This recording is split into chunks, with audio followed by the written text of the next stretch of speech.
Querido amigo, hoje nós vamos estudar os 30 versos do capítulo 18 do livro de Levítico. Até agora, todas as instruções regularam o ritual da religião e deram orientação para a vida de adoração.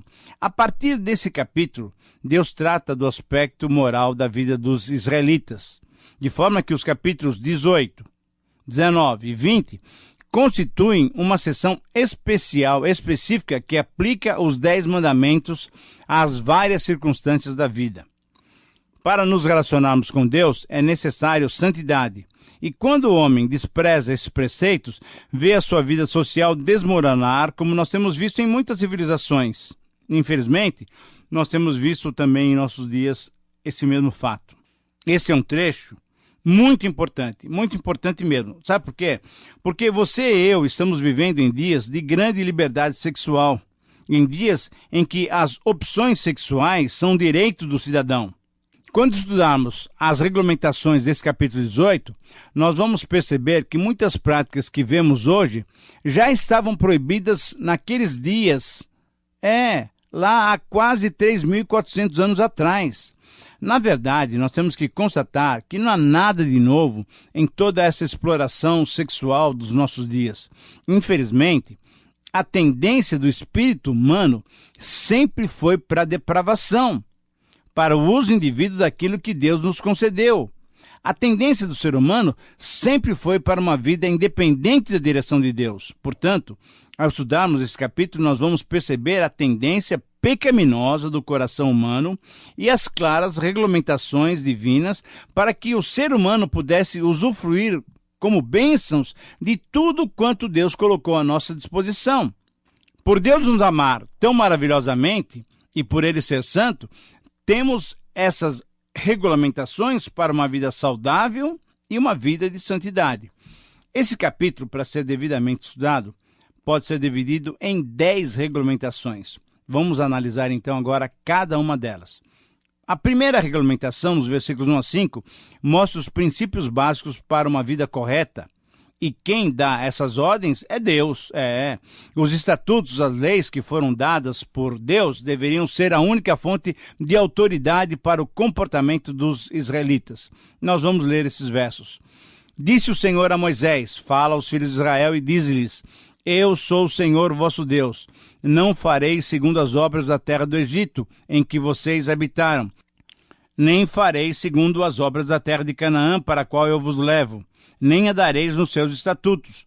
Fareis segundo os meus juízos, e os meus estatutos guardareis, para andardes neles. Eu sou o Senhor vosso Deus.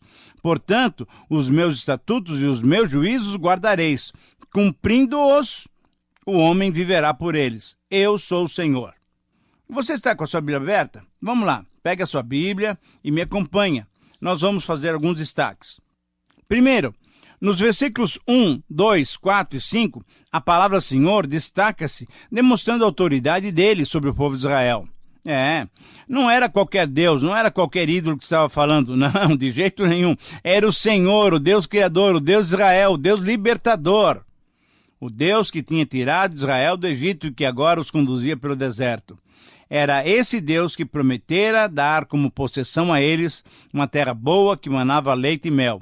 Ora, se Deus é Senhor, ele deve ser obedecido. Nós somos os seus servos.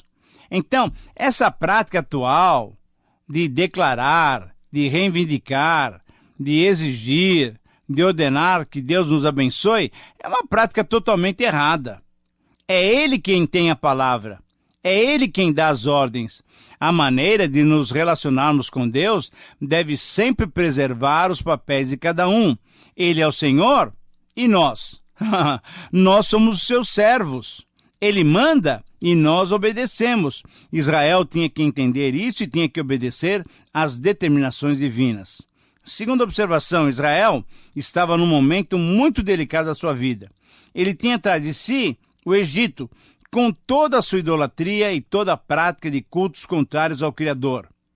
Os egípcios adoravam as criaturas e não ao Criador. Mas Israel também tinha diante de si Canaã.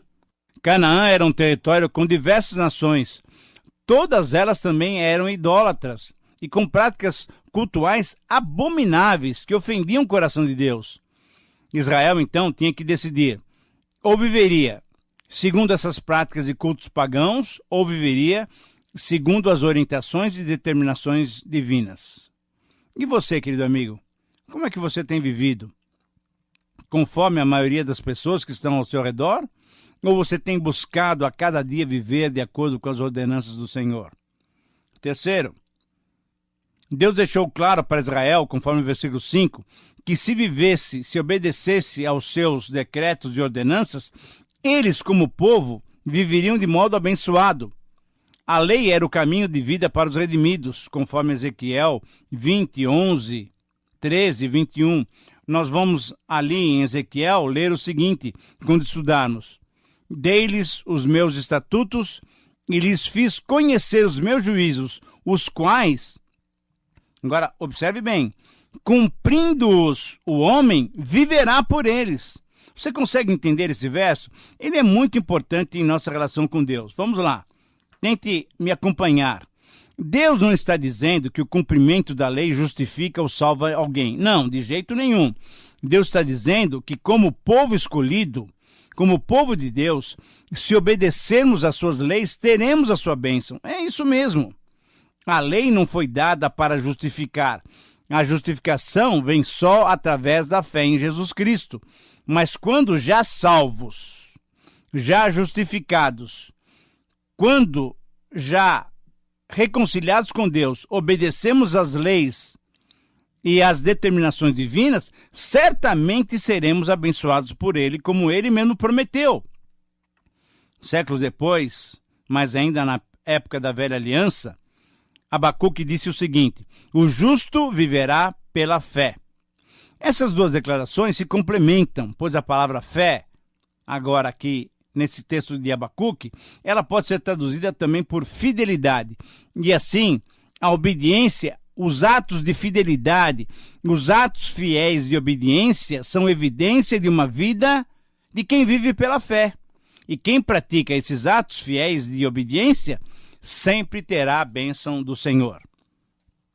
A segunda regulamentação, nos versos 6 a 18, mostra uma série de 10 ordens, olha só, 10 ordens claras e objetivas em relação à vida sexual. Nós vamos ler o texto. Nenhum homem se chegará a qualquer parente da sua carne para lhe descobrir a nudez. Eu sou o Senhor. Não descobrirás a nudez do teu pai e da tua mãe. Ela é tua mãe. Não lhe descobrirás a nudez. Não descobrirás a nudez da mulher do teu pai, é nudez do teu pai. Versículo 9. A nudez da tua irmã, filha do teu pai ou filha da tua mãe, nascida em casa ou fora de casa, a sua nudez não descobrirás. Versículo 10. A nudez da filha do teu filho ou da filha da tua filha, a sua nudez não descobrirás, porque é tua nudez.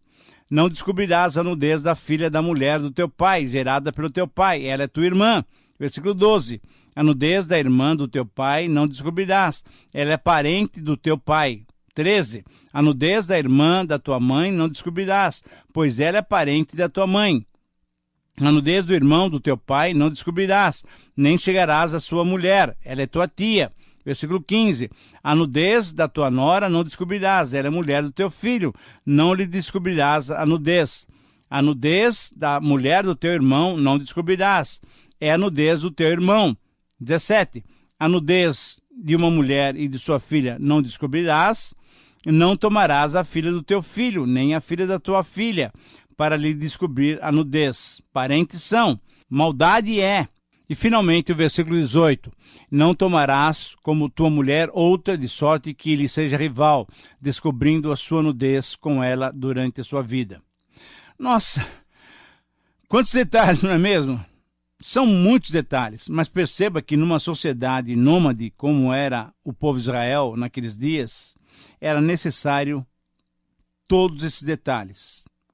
Num relacionamento familiar em que os membros da família estavam diariamente em estreito contato uns com os outros, nas mais diferentes ocasiões, se fazia, com certeza, era necessário essas orientações bem específicas, eram muito específicas para padronizar os relacionamentos entre os familiares e, logicamente, entre o povo.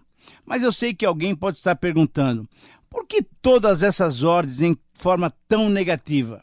Não seria mais fácil colocá-las de um modo positivo e bem mais resumido, dizendo o seguinte: as relações sexuais só serão permitidas entre o marido e a sua esposa na esfera do casamento. Não era mais fácil dizer assim? Olha, eu até concordo com alguém que esteja pensando dessa maneira, mas certamente temos que lembrar que Israel, naqueles dias, era ainda uma sociedade primitiva. E para deixar claro o desejo de Deus, as proibições criariam maior impacto e seriam mais contundentes para os israelitas. Assim como os 10 mandamentos, a fórmula não farás, não terás, essa fórmula foi usada aqui também. Por isso, todos os negativos. Nós, então, temos 10 orientações muito claras e objetivas contra qualquer relacionamento sexual com alguma parenta próxima, conforme o versículo 6. Vamos, então, alistar essas proibições uma a uma. Primeiro, não deveria haver relacionamento sexual com a própria mãe. Versículo 7. 2. Nem com a madrasta ou com a segunda mulher do seu pai. Versículo 8. Não deveria haver nenhum relacionamento sexual com a irmã ou as irmãs. Versículo 9. Nem com as netas. Versículo 10 e 17. Quinto, nem com a meia-irmã. Versículo 11, como aconteceu com Aminon e Tamar, em 2 Samuel 13. Sexto, não deveria haver relacionamento sexual com as tias, versículos 12, 13 e 14, como acontecera com Anrão e Joquebede em Êxodo 6, que nós já estudamos. Sétimo, não deveria haver relacionamento sexual com a nora, versículo 15, como aconteceu também com Judá e Tamar, em Gênesis 38, que nós já estudamos. Oitavo, não deveria haver relacionamento sexual com a cunhada, versículo 16, exceto em casos da perpetuação do nome da família, conforme Deuteronômio 25, 5 a 10, que orienta sobre a lei do levirato, que nós também já vimos em Gênesis 38, 6 a 11. E nono, não deveria haver relacionamento sexual com a enteada, isso é, com a filha de uma das suas mulheres. E, finalmente, em 10º lugar, não deveria haver relacionamento sexual com a irmã da sua mulher, conforme o versículo 18. E isso já tinha acontecido, e nós já estudamos lá em Gênesis, com Jacó, Lia e Raquel. Querido amigo, alguns comentaristas discutem se essas proibições se referiam ao casamento ou alguma relação sexual fora do casamento. A expressão descobrir a sua nudez abrange tanto uma como outra situação. Isso é, tanto poderia ser através de casamento ou uma situação esporádica extra-casamento.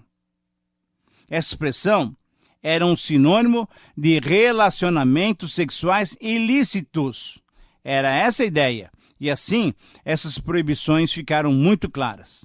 Terceiro, a regulamentação do versículo 19 nos mostra uma proibição de caráter cerimonial transformada num delito moral. Diz assim o versículo 19: não te chegarás à mulher para lhe descobrir a nudez durante a sua menstruação. E conforme já vimos no capítulo 15, versículo 24, era um respeito para com a mulher, que era muito desrespeitada naqueles dias. A quarta regulamentação, no versículo 20, mostra a proibição do adultério. O versículo 20 diz assim claramente: nem te deitarás com a mulher do teu próximo para te contaminares com ela. Este, na verdade, é um reforço da ênfase do 7º mandamento: não adulterarás, conforme nós já estudamos em Êxodo 20, 14. O adultério era expressamente proibido em Israel e, portanto, era um delito capital, conforme nós veremos no capítulo 20, versículo 10. A quinta regulamentação, no versículo 21, mostra a proibição de uma das práticas mais abomináveis dos cananeus. O versículo 21 diz assim: e da tua descendência não darás nenhum para dedicar-se a Moloque, nem profanarás o nome do teu Deus. Eu sou o Senhor. Querido amigo, Saindo um pouquinho das proibições da área sexual, esse verso proíbe frontalmente qualquer possibilidade de um sacrifício humano e especificamente de o sacrifício de uma criança. Os filhos não deveriam ser entregues em sacrifício nem a Moloque, um deus adorado principalmente pelos amonitas da Transjordânia, nem a qualquer outro deus. Esse ritual praticado pelos povos que habitavam a Palestina era completamente condenado pelo Senhor. Evidências arqueológicas sugerem que a imagem desse deus Moloque era uma imagem de metal que era aquecida até alta temperatura. E as crianças, veja só, eram jogadas ainda vivas nas chamas do altar. Ou em outras regiões, as crianças eram sacrificadas e depois colocadas nos braços dessa divindade quando estava completamente aquecida. Essa prática desumana era uma abominação diante de Deus, profanava o seu santo nome, violava o sexto mandamento que proibia o assassinato, mas também porque era um ato que desfigurava a imagem de Deus no ser humano. Embora alguns críticos tentem justificar essas ações, lembrando do sacrifício que Deus exigiu de Abraão, pedindo-lhe o seu filho Isaque, é possível refutá-los claramente, demonstrando que naquela situação Deus estava testando a fé e a obediência do primeiro patriarca de Israel. A sexta regulamentação, nos versículos 22, a total reprovação da prática do homossexualismo. Voltando novamente às legislações sobre a vida sexual, diz assim o versículo 22, com homem não te deitarás como se fosse mulher, é abominação. Querido amigo, o homossexualismo viola o mandamento de Deus da procriação. Como essa atividade é contrária à ordem divina, era uma chamada de abominação. Sendo que não haveria fecundação, ficava evidente o desejo lascivo de satisfação puramente carnal, baseada numa sensualidade sem medida. Por isso, tal prática era expressamente proibida. A sétima regulamentação, no versículo 23, mostra a proibição da bestialidade, isso é, da tara, da depravação humana. As palavras do versículo 23 são bem diretas. Nem te deitarás com animal, para te contaminares com ele, nem a mulher se porá perante o animal para juntar-se com ele. É confusão. Querido amigo, o nosso Deus não é Deus de confusão, não é de depravação, mas é de santidade e pureza. A oitava regulamentação, nos versículos 24 e 25, mostra as razões dessas proibições. Ouça o que diz o texto, 24. Com nenhuma dessas coisas vos contaminareis, porque com todas estas coisas se contaminaram as nações que eu lanço diante de vós. E 25. E a terra se contaminou, e eu visitei nela a sua iniquidade, e ela vomitou os seus moradores. Veja, querido amigo, fica muito claro que por causa dessas práticas não naturais, os habitantes da Palestina seriam vomitados da terra, seriam expulsos da terra diante do Senhor. E as advertências a Israel objetivavam que o povo de Deus não seguisse os passos incorretos daquelas nações pagãs. Agora, você consegue perceber a seriedade de sermos cristãos? Você consegue perceber a seriedade de pertencer ao povo de Deus? Porque Deus é santo, ele exige de nós santidade e pureza. Que o Senhor nos capacite a viver assim. Mas vamos prosseguir. Estamos quase no final do capítulo.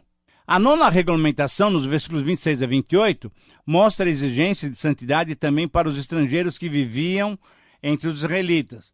O texto diz assim: vós, porém, guardareis os meus estatutos e os meus juízos, e nenhuma dessas abominações fareis, nem o natural, nem o estrangeiro que peregrina entre vós. Por quê? Porque todas essas abominações fizeram os homens dessa terra que nela estavam antes de vós, e a terra se contaminou. Não suceda que a terra vos vomite, havendo-a vós contaminado, como vomitou o povo que nela estava antes de vocês.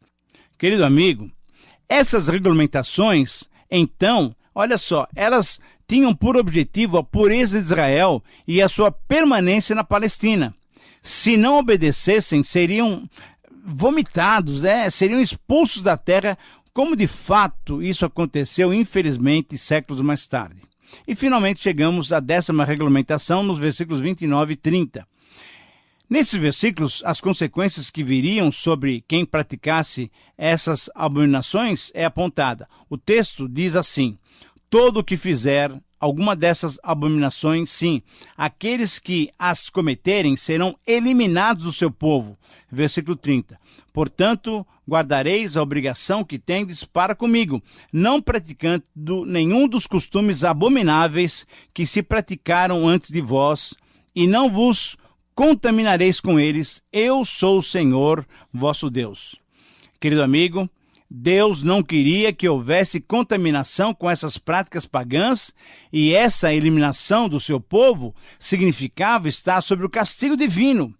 Poderia significar a pena capital ou a morte sem deixar descendência, conforme nós vamos verificar no capítulo 20.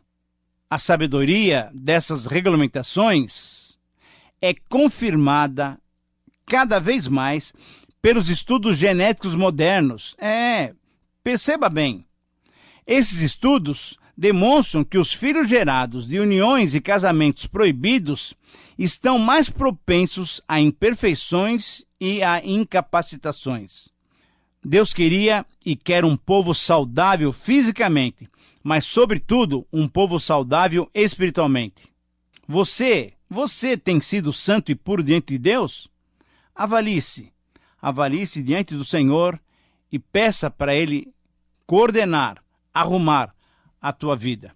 Bom, nós chegamos ao final de mais um período de estudo da Palavra de Deus. Minha oração é que você aplique essas lições na sua vida, para que você tenha uma vida cada vez mais agradável ao Senhor.